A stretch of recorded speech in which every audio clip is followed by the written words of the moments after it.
अबोणा पोलिसांची दमदार कारवाई. अवैध गौण खनिज वाहतुकीवर धडक. 3 ट्रॅक्टर जप्त. 4.5 लाखांचा मुद्देमाल हस्तगत. वाळू माफियांचे धाबे दणाणले. अबोणा पोलिसांनी अवैध गौण खनिज अर्थात वाळू वाहतुकीविरोधात मोठी कारवाई करत 3 ट्रॅक्टर जप्त केले असून तब्बल 4,56,000 रुपयांचा मुद्देमाल हस्तगत केलाय. मिळालेल्या माहितीनुसार अबोणा पोलीस ठाण्याच्या हद्दीत कळवण तालुक्यातील विविध ठिकाणी रात्रीच्या वेळी ही कारवाई करण्यात आली. पोलीस पथकाने संशयित वाहनांची तपासणी केली असता शासनाची कोणतीही परवानगी नसताना नदीपात्रातून गौण खनिजाचे उत्खनन करून त्याची वाहतूक केली जात असल्याचे निदर्शनास आले. या कारवाईत किरण सदू बर्डे, अशोक देवसिंग बर्डे आणि मनोज भगवान अहिरे यांच्या विरुद्ध गुन्हे दाखल करण्यात आले.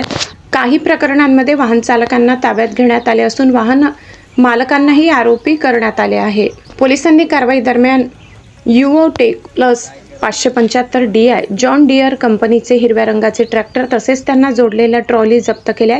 सोबतच ट्रॉलीमध्ये भरलेली अंदाजे 1 ब्रास गौण खनिज म्हणजे वाळू देखील जप्त करण्यात आली आहे. अवैध खनिज उत्खनन आणि वाहतूक करून शासनाचा महसूल बुडवल्याप्रकरणी संबंधिताविरोधात भारतीय न्याय संहितेचे कलम 303 तसेच महाराष्ट्र गौण खनिज अधिनियम 1957 चे कलम 21 अंतर्गत गुन्हे दाखल करण्यात आले आहेत. ही कारवाई अबोणा पोलीस ठाण्याचे सहाय्यक पोलीस निरीक्षक योगिता कोकाटे यांच्या मार्गदर्शनाखाली कर्मचारी यांनी यशस्वीरित्या पार पाडली. अवैध वाळू उपसा आणि वाहतुकीविरोधात अशाच धडक कारवाया पुढेही सुरू राहणार असल्याचा इशारा पोलिसांनी दिलाय.